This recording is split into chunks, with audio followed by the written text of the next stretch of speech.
अस्सलाम वालेकुम रहमतुल्लाहि अज़ीज़ तलबा, जैसे मैंने आपसे कहा था कि इंशाअल्लाह ताला 2 मार्क्स के क्वेश्चंस का वीडियोस मैं बना के डालूँगा।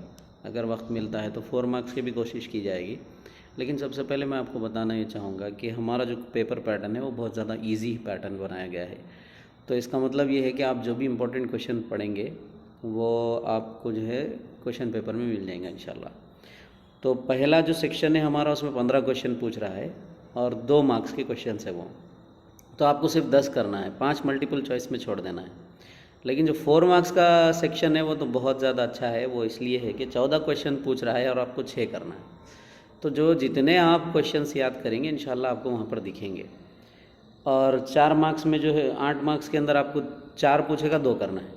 तो इस हिसाब से पेपर बहुत ईजी है। ज़्यादा आप परेशान होने की बिल्कुल ज़रूरत नहीं है। ज़्यादा परेशान होने की आपको बिल्कुल ज़रूरत नहीं है। दूसरी बात यह है कि मैं आप लोगों को यहाँ पर तकरीबन 37 या 35 या 37 क्वेश्चंस भेज रहा हूँ जो 2 मार्क्स के हैं। आप वो पढ़िए, इंशाल्लाह ताला मैक्सिमम सवालात आपको उसी के अंदर से आ जाएंगे। अभी मैं वो सवालात भेजने के साथ साथ जो PDF आपको अभी नीचे मैं भेज रहा हूँ वो उसको देखते जाइए और मेरा ये वीडियो देखते हुए आप तैयारी कीजिए। इंशाल्लाह अच्छे मार्क्स आपको आएंगे। एक्सप्लेनेशन करने के बाद आप इसको वीडियो को 1 से 2 बार 3 बार देखिए तो आइडिया एकदम आसानी से जनरेट हो जाएगा आपके जहनों में। तो आइए मैं स्टार्ट करता हूँ। लेकिन उससे पहले एक बात ये बोलना चाह रहा हूँ, PDF के अंदर ख़ास करके जिन सवालात को हाइलाइटर से हाईलाइट किया गया है वही जवाबात आपको याद करने हैं। उसको छोड़कर जो दूसरे जवाबात है वो तो इम्पॉर्टेंट हैं, मगर अभी बात याद कीजिए। आप पहले क्या कीजिए, जो हाईलाइट किया गया है उसको याद कर लीजिए, आपका 90% काम कंप्लीट हो जाएगा। वो बच्चे जो समझते हैं कि फ़िज़िक्स बहुत हार्ड है, आज उनको मैं ये बोल रहा हूँ कि मैं जो सवालात भेज रहा हूँ उसको रोज़ाना एक 10-10 सवालात याद कर लीजिए। 20 अगर ये सवालात आप याद कर लेते हैं 2 मार्क्स के तो आपको 20 मार्क्स आ जाएंगे, यानी आप टेंशन फ्री हो जाएंगे इंशाल्लाह। इसके बाद हम फिर 2 मार्क्स के सवालात के ऊपर गौर फिक्र करेंगे। जी, ये हमारा पहला सवाल है। इस सवाल के अंदर हमको ये पूछा जाएगा कि आप फोकल लंबाई और निफ्स कुतर इन्हें दोनों मालूम करो। तो पहले सवाल आप इस आंसर बुक के अंदर देखिए तो आपको मिल जाएगा कि फोकल लंबाई किसे कहते हैं। देखिए भाई, ये जो P है, ये जो दायरा आपको नज़र आ रहा है, इसके दायरे के ऊपर ये जो नुक्ता है इसको हम कहते हैं पोल, ठीक है। और ये जो नक्ता है उसको कहते हैं, जो सेंटर है इसको बोलते हैं मरकज़ इन्हेना। ये मरकज़ इन्हेना है और ये पोल है। इन दोनों के दरमियान में जो मैं नुक्ता लगाया हूँ वो फोकस है, यानी ये शुआएँ यहाँ से आने के बाद फोकस से होकर गुज़र जाएगी। तो इस मुनासिबत से तो ये सेंटर ऑफ कर्वेचर और ये पोल, अगर सेंटर ऑफ कर्वेचर और पोल के दरमियान का फासला जो है वो निस्कुतर इन्हेना कहलाता है। और उसी तरह से ये फोकस और पोल के दरमियान का फासला फोकल लंबाई कहलाता है। अब आपको सवाल ये पूछेगा कि निफ्स कुतर इन्हेना और फोकल लंबाई दोनों से क्या मुराद है। तो निफ्स कुतर इन्हेना बोलते तो सेंटर ऑफ कर्वेचर और पोल, यानी मरकज़ इन्हेना और पोल के दरमियान का फासला क्या कहलाता है, निफ्स कुतर इन्हेना। और फोकस और पोल के दरमियान का फासला कहलाता है फोकल लंबाई। आप थोड़ा सा याद कीजिए, नहीं समझ में आया तो आप ओन बनाकर भी लिख सकते हैं। दूसरा सवाल हमारा ये है, यहाँ पर ये जो सवाल आपको नज़र आ रहा है इसमें ये कहता है कि मुहद्दिबत से की ताकत से क्या मुराद है। ये देखिए मुहद्दिबत सा है। मुहद्दिबत से की ताकत से क्या मुराद है। देखो कि अगर 2 लड़के हैं, दोनों लड़कों को हम 2 लोहे के रॉड्स उनके हाथ में दे देते हैं। अगर वो 2 लड़के उस रॉड को एक लड़का जल्दी से मोड़ देता है तो आप ये कहेंगे कि जिसने जल्दी से मोड़ा है वो लड़के की ताकत बहुत ज़्यादा है। उसी तरह से ये मुहद्दिबत सा है, ये नूर की शुआओं को एक नुक्ते पर मरकूज़ करता है। अगर ये बहुत अच्छे से करता है तो इसको कहेंगे कि मुहद्दिबत से की ताकत कहेंगे। तो ताकत की तारीफ़ क्या है मुहद्दिबत से की, यानी अजसे के मोड़ने की सलाहियत को क्या कहते हैं, नूर की रोशनी को मोड़ने की सलाहियत को क्या कहते हैं, मुहद्दिबत से की ताकत कहेंगे। ये दूसरा सवाल हो गया। अब आइए तीसरा सवाल। तीसरा सवाल हमारा ये है कि क़रीब नज़री किसे कहते हैं। यहाँ लिख देता हूँ मैं, क़रीब नज़री। क़रीब नज़री से क्या मुराद है। देखिए क़रीब नज़री बोले तो जब नूर की शुआ निकल रही यहाँ से निकल के जो है सो आँख के ऊपर पड़ती है, पड़ने के बाद जो है वो होना कहाँ पर, ये रेटिना बोलते हैं इसको, ये मुकाम को, ये रेटिना पे आना। ये रेटिना पे नहीं आके कहाँ जा रही, उससे पहले मरकूज़ हो जा रही। तो ये डिफेक्ट कहलाता है। इस डिफेक्ट को क्या कहते हैं, इसको ख़रीब नज़री कहते हैं। इसको दूर करना है तो इसके दरमियान में एक मुहद्दिब अदसा, ये मुखर अदसा है, मुखर अदसे का इस्तेमाल करके इसको दूर कर सकते हैं, यानी रेटिना पे वापस मरकूज़ कर सकते हैं। अगर वही जो है रेटिना के बाहर अगर आता है तो इसको बईद नज़री कहेंगे। ठीक है, बईद नज़री। क़रीब नज़री और बईद नज़री में आपको फ़र्क समझ में आ गया। क़रीब नज़री में नूर की शुआएँ जो है क़रीब आती है, रेटिना के सामने आती है, और यहाँ पर रेटिना के पीछे आती है। तो रेटिना के जो पीछे आती है इसको यहाँ लाना है तो उसके बीच में क्या रखना पड़ेगा, मुहद्दिब अदसा रखना पड़ेगा। ये 4 सवालात हो गए। 5वां सवाल क्या है? 5वां सवाल ये पूछता है कि ज़मीन ऐसी गोल है और हमारे पास एक मकनातीसी सुई है, और मकनातीसी सुई हमेशा जो है नॉर्थ साउथ बतलाती है। अगर आप यहाँ पर ठहरे हुए हैं तो मकनातीसी सुई क्या करती है, ईस्ट और वेस्ट बताती है। अगर आप समझो कि यही आप जेके नॉर्थ पे लेके चले गए मकनातीस को, तो क्या करेगी, तो वो जो है मकनातीस सुई क्या होगी, गोल घूमना शुरू होगी, किसी भी सिमत को नहीं बतलाएगी, घूमना शुरू हो जाएगी या उम्मूदन ठहर जाएगी। तो ये जो इसकी ये 5वां सवाल है। 6ठा सवाल जो है जिसको हमने हाईलाइट किया है क्वेश्चंस के अंदर, उसमें ये कहा गया है कि मकनातीस अगर आप ले लेंगे तो उसके लाइना जो है ऐसे गोल क्यों बनते हैं, यानी मुनहनी शक्ल के क्यों बनते हैं। इसलिए बनते हैं कि ये नॉर्थ से निकलते हैं और साउथ के अंदर दाखिल होते हैं, इसीलिए नॉर्थ से निकलते हैं साउथ में दाखिल होते हैं, इसीलिए ये जो है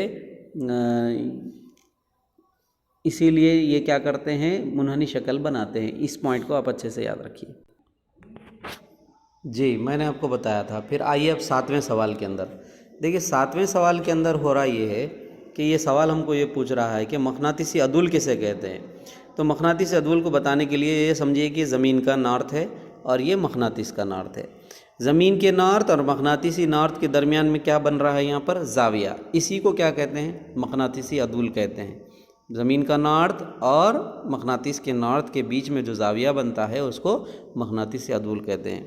अब आइए, एक सवाल ये पूछ रहा है 8वां के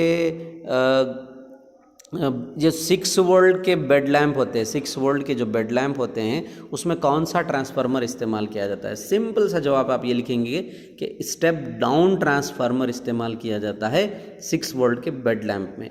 फिर इसके बाद 9वां सवाल ये है कि बाहमी किसमें ट्रांसफार्मर में कौन सा उसूल काम करता है, ट्रांसफार्मर के अंदर कौन सा उसूल काम करता है। तो बाहमी इमाले का उसूल काम करता है। जवाब इतना ही है, बाहमी इमाले का उसूल ट्रांसफार्मर के अंदर काम करता है। आइए 10वां सवाल एक रह गया था, वो भी आपको एक सामने एक्सप्लेन कर देता हूँ, 1 मिनट। हाँ, 10वां सवाल ये है कि यहाँ पर देखिए, मैंने इसकी कॉपी आपके सामने रखी है। ये जो हाइलाइटर्स है ना, इनको याद करना है। 6 वोल्ट का बेड लैंप हो गया, ट्रांसफार्मर के काम करने का उसूल कौन सा मजहर कार फरमा होता है, बाहमी इमाले का उसूल। अब आइए, एक ट्रांसफार्मर 200 वोल्ट एसी करंट को 2000 वोल्ट एसी करंट में तब्दील करता है। ट्रांसफार्मर क्या करता है, 200 वोल्ट से उसको बढ़ा के क्या कर रहा है, 2000 वोल्ट कर दे रहा, एसी करंट में तब्दील करता है। तो इब्तदाई लच्छे में चक्करों की तादाद 10 हो तो सानवी लच्छों में इसकी तादाद मालूम करो। तो यहाँ पर हमारे पास एक फार्मूला है VS/VP NS/NP, यानी S मतलब secondary coil and P means primary. तो इस हिसाब से ये ज़ाब्ता है। हमको मालूम क्या करना है, सानवी लच्छे के अंदर चक्करों की तादाद मालूम करना है।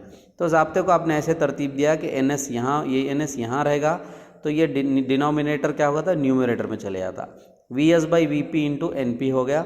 अब ये कीमतें हमारे पास ऑलरेडी मौजूद है, VP 200 है, VS 2000 है और NP 10 है, NS मालूम करना है। तो यहाँ पर हमने ये पूरी चीज़ें इसके अंदर सब्स्टिट्यूट कर दी, जिसकी वजह से ये पूरे कैलकुलेशन के बाद NS कितना आया, 100 आया।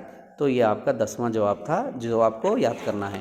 तो एक बार रिकॉल कर देता हूँ कि पहला जो सवाल था वो आपसे पूछ रहा था कि निस्खुतर नैना और फोकल लंबाई से क्या मुराद है, तो आपने बता दिया। फिर दूसरा क्या सवाल था, मुहद्दिब अदसे की ताकत से क्या मुराद है, जो उसकी बेंडिंग एबिलिटी है, उसको ज़्यादा मोड़ने की सलाहियत को कहते हैं। तीसरा सवाल क़रीब नज़री था। चौथा सवाल बईद नज़री था। क़रीब नज़री मतलब रेटिना के सामने मरकूज़ हुआ तो क़रीब नज़री बोलते हैं, रेटिना के बाहर मरकूज़ हुआ तो बईद नज़री कहते हैं। इनको दूर करने का तरीक़ा भी मैंने आपको बता दिया है। 5वां सवाल हमने ये कहा कि अगर एक मकनातीसी सुई को हम अगर ये नॉर्थ, ये पोल्स जो है ना, ये क़ुतुबों के ऊपर लेके चल जाएंगे, ज़मीन है आपकी, ज़मीन के ऊपर के हिस्से नीचे के हिस्से में लिख जाएंगे, तो मकनातीसी सुई पर क्या असर होगा। वो जो है गर्दिश करने लगेगी और कोई भी सिमत नहीं बतलाएगी। ये जवाब आपको लिखना है। छठवें सवाल ये हुआ था कि मकनातीस के जो लाइना हैं ऐसे गोल गोल ऐसे गोल गोल क्यों बनते हैं। तो क्यों बनते हैं, इस वजह से कि नॉर्थ से निकलते हैं साउथ में दाखिल होते हैं, इसीलिए ये गोल हल्के बनाते हैं, मुनहनी शेप के बनाते हैं। ये जवाब आपको लिखना है। उसके बाद मैंने आपको कहा था कि मकनातीसी अदुल किसे कहते हैं, ज़मीन का नॉर्थ और मकनातीस के नॉर्थ के दरमियान बनने वाला जाविया है। 6 वोल्ट के बेड लैंप में कौन सा ट्रांसफार्मर इस्तेमाल होता है, स्टेप डाउन ट्रांसफार्मर।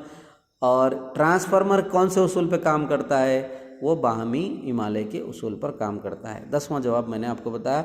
ये वीडियो देखने के बाद आप जो है इसको याद कर लीजिए। इंशाल्लाह नेक्स्ट वीडियो फिर मैं आपको भेजूँगा। जज़ाकल्लाह। यहाँ ये बताया जा रहा है कि ज़ेरी सुर्ख शुआएँ यानी जिनको कहते हैं कि इंफ्रारेड के इस्तेमालात क्या हैं। इंफ्रारेड के इस्तेमालात, इंफ्रारेड रेस के इस्तेमालात कहाँ कहाँ पर होते हैं। देखो, एक तो होते हैं ये ज़मीन को गर्म रखने में, सतह ज़मीन को गर्म रखने में मदद देते हैं। दूसरा काम ये जो सेटेलाइट्स होते हैं वो सेटेलाइट्स के अंदर भी ज़ेरी सुर्ख शुआओं का इस्तेमाल करते हैं।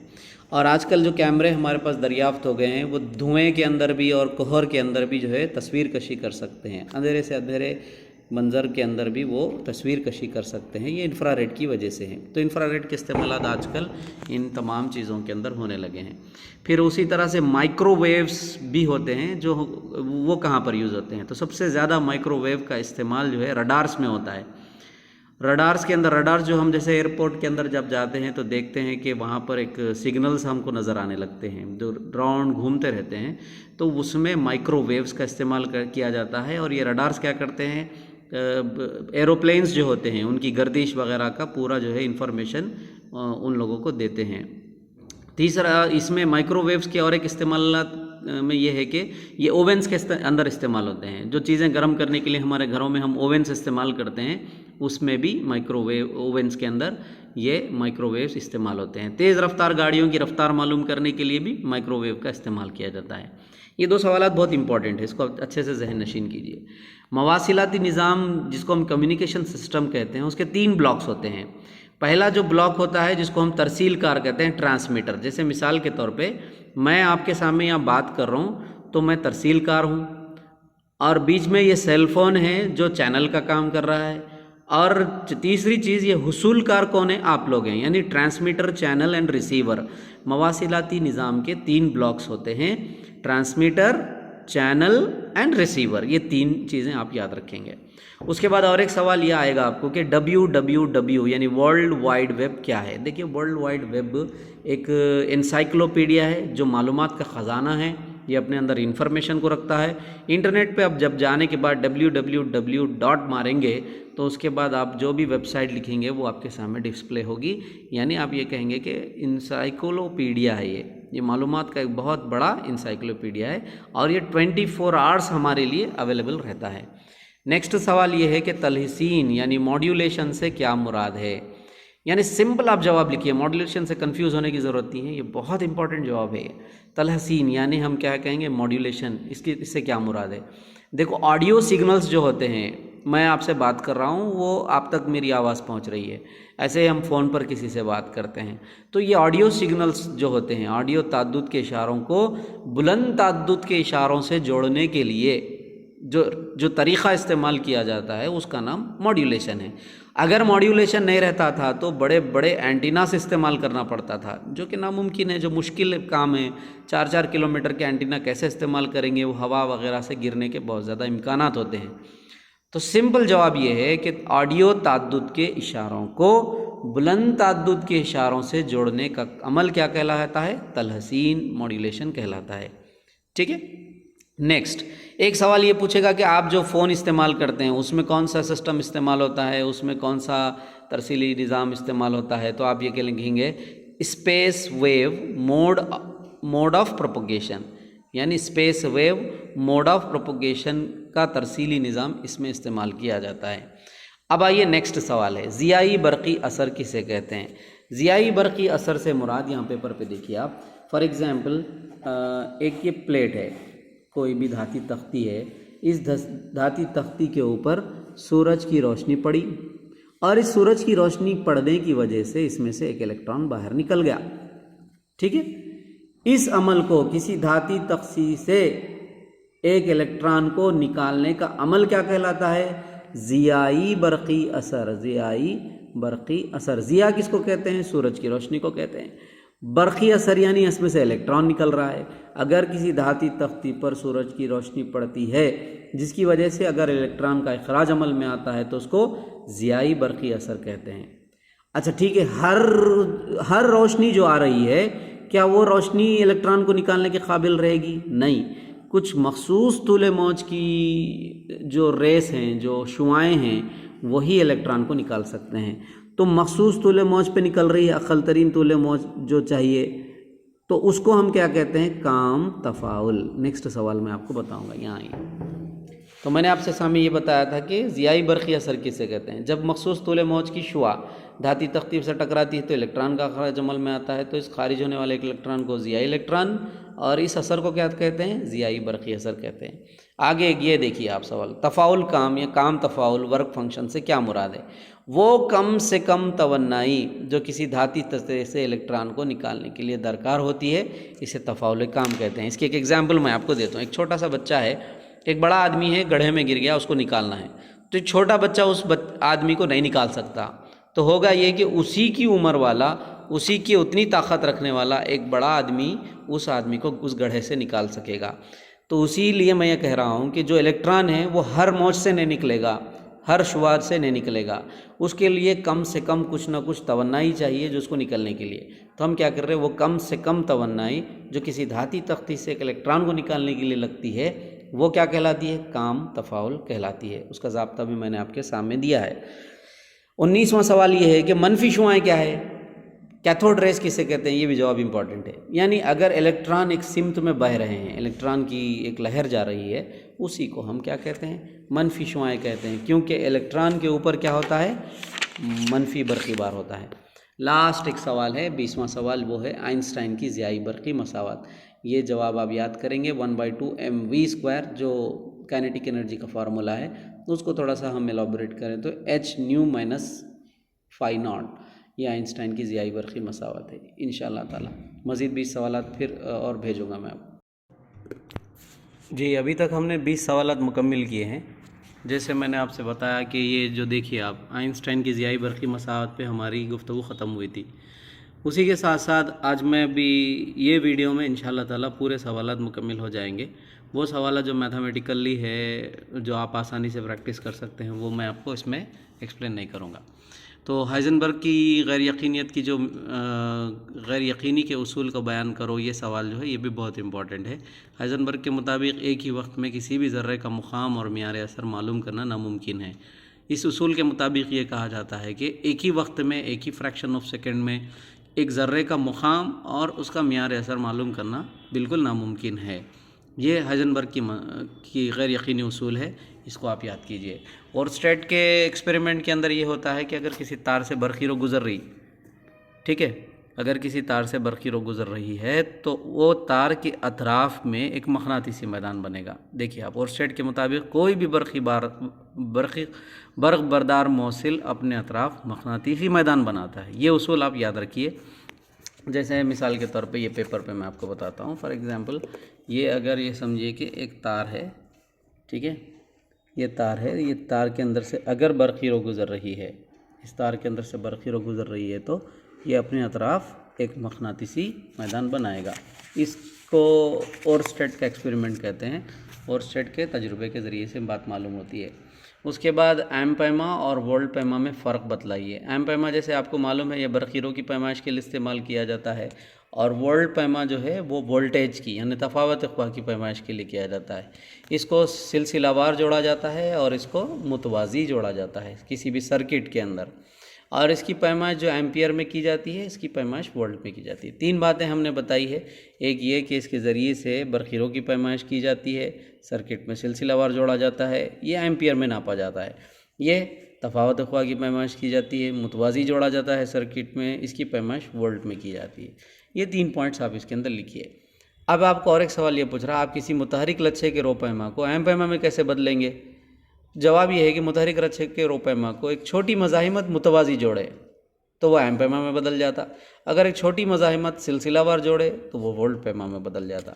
इन दोनों जवाबात को याद करते वक्त आप जहन में रखिए, मुतहरिक लच्छे के रो पैमा को एक छोटी मज़ाहिमत अगर मुतवाज़ी जोड़ते हैं तो वो एम पैमा में तब्दील हो जाएगा, अगर ये सिलसिलावार जोड़ते हैं तो ये वोल्ट पैमा में तब्दील हो जाएगा।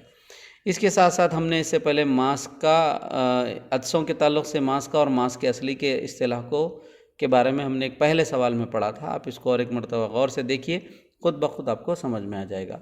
यानी उसके अंदर हमने ये देखा था, याद दहानी के लिए बता देता हूँ, हमने ये देखा था कि ये अगर एक आईना है कुर्रवी, इसमें से ख़त गुज़रा तो ये फोकस, ये मेन असल महवर असली है। इसमें ये जो पॉइंट है वो जो है वो पोल है, ये पोल है और ये भी पोल है। इन दोनों के दरमियान में सेंटर ऑफ कर्वेचर, यहाँ से यहाँ तक के फासले को हम आर बोले थे, ये पॉइंट को फोकस बोले थे, और यहाँ से यहाँ तक के फासले को फोकल लंबाई बोले थे। तो इनके हिसाब से यहाँ क्या पूछा जा रहा है आपको, अदसों के ताल्लुक़ से मास का किसको कहते हैं। मास का मतलब ये वाला, ये सेंटर, ठीक है। और मास का असली किसको कहते हैं,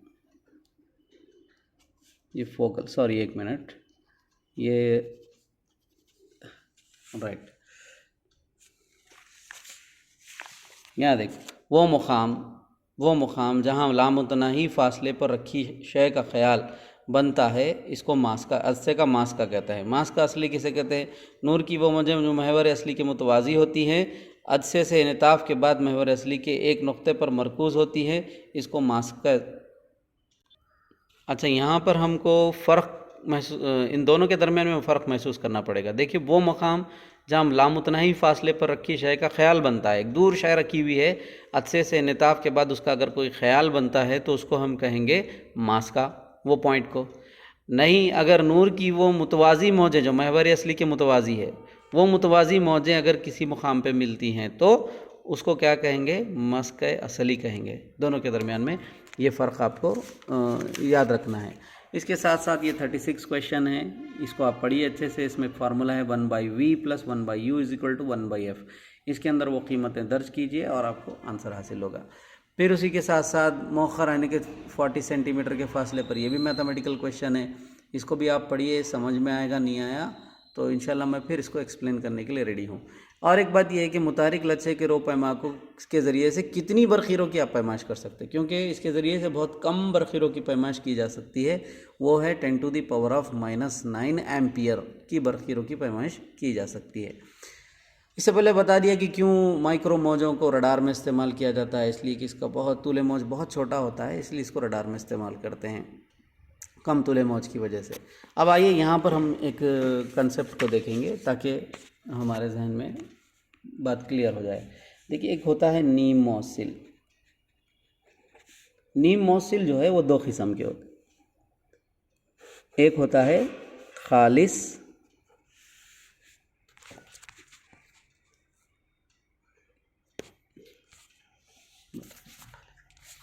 ओके, एक होता है खालिस, दूसरा होता है गैर खालिस।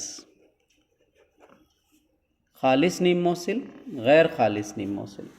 तो खालिस नीम मौसिल, गैर खालिस नीम मौसिल क्या होते हैं? अगर आपको कुदरत से एकदम प्योर सेमीकंडक्टर्स मिलते हैं तो उसको खालिस नीम मौसिल कहेंगे, जैसे जर्मेनियम और सिलिकॉन इसकी मिसालें हैं। अगर हम उसके अंदर कुछ तो भी चीज़ें मिला दिए, खालिस नीम मौसिल में कुछ चीज़ें मिलाए, उस मिलाने के अमल को डोपिंग बोलते हैं, मिलाए तो गैर खालिस नीम मौसिल होता है। जैसे दूध है, दूध में अगर पानी मिला दिया जाए तो गैर खालिस दूध हो जाएगा। तो खालिस नीम मौसिल जो जर्मेनियम और सिलिकॉन इसकी मिसाल है, इसमें कुछ तो भी आप डोपिंग कर दिए तो वो गैर खालिस नीम मौसिल हो जाता। और गैर खालिस नीम मौसिल दो किस्म के होते हैं, एक पी टाइप होता और एक एन टाइप होता। इसको याद रखिए, पी टाइप और एन टाइप। अब ये पी कैसे बनेगा, एन कैसे बनेगा? अगर पी कैसे बनता है? अगर से गिरफ्ती जौहरों की मकदार मिलाए तो, से गिरफ्ती जौहरों की अगर मकदार मिलाते हैं तो पी बनता है। और अगर 5 गिरफ्ती जौहरों की मकदार मिलाए तो क्या बनता है? एन टाइप बनता है। समझ में आ गई आपको बात? पी टाइप और एन टाइप, इन दोनों के बारे में आपको दो सवाल आ सकते हैं। खालिस नीम मौसिल और गैर खालिस नीम मौसिल से क्या मुराद है? खालिस नीम मौसिल से मुराद वो नीम मौसिल जो कुदरत में हमको कुदरत से हासिल होते हैं, जिसमें कोई मिक्सिंग नहीं होती, उसको खालिस बोलेंगे। अगर इसकी डोपिंग कर दिए, इसके अंदर मिलावट कर दिए, तो वो गैर खालिस हो जाता। गैर खालिस दो किस्म के हैं, पी टाइप और एन टाइप। अब आपको सवाल ये भी आएगा कि इसमें अक्सरियती बरकबरदार कौन होंगे? इसमें अक्सरियती, इसमें अक़लियती। इसी तरह इसमें भी अक्सरियती और अक़लियती दो किस्म के बरकबरदार है, करंट को लिख जाने वाले। पी किस्म के नीम मौसिल में अक्सरियत होल्स की रहती, अक़लियत इलेक्ट्रॉन्स की रहती। और एन किस्म के नीम मौसिल में अक्सरियत होल्स की रहती, इलेक्ट्रॉन्स की रहती, और अक़लियत होल्स की रहती। बताना ये मकसूद है कि पी किस्म के नीम मौसिल में होल्स करंट को ले जाते हैं, एन किस्म के नीम मौसिल में इलेक्ट्रॉन्स लेके जाते हैं। अब बहुत सारे बच्चों को ये याद नहीं रहता, सर पी में कौन ज़्यादा है, कैसे याद रखना है? तो देखिए, पी एक सिंपल लॉजिक बता रहा हूँ। पी से प्लस, पी से मुराद प्लस, और प्लस किसके ऊपर होता है? होल्स के ऊपर होता है। एन से मुराद ये पॉजिटिव है, ओके, और ये नेगेटिव, और ये किसके ऊपर होता है? इलेक्ट्रॉन्स के ऊपर। तो इसका मतलब पी में कौन ज़्यादा है? होल्स ज़्यादा है। और एन में कौन ज़्यादा है? इलेक्ट्रॉन। इसीलिए हमने क्या किया यहाँ पर, अक्सरियती बरकबरदार पी में होल्स हैं, एन में इलेक्ट्रॉन्स है, अक़लियत इधर इलेक्ट्रॉन्स इधर होल्स हैं। तो यहाँ आप देखिए, आपको दो सवालात पूछे जा रहे हैं कि एन किस्म के नीम मौसिल क्या हैं, इसमें अक्सरियती और अक़लियती बरकबरदार कौन से हैं? तो मैंने लिखा यहाँ पर, खालिस नीम मौसिल में 5 गिरफ्ती जौहरों की मकदार मिलाई जाए तो एन किस्म के नीम मौसिल हासिल होते हैं। इसमें इलेक्ट्रॉन्स अक्सरियती और होल्स यानी सुराख अक़लियती होते हैं। सेम आंसर ये भी है।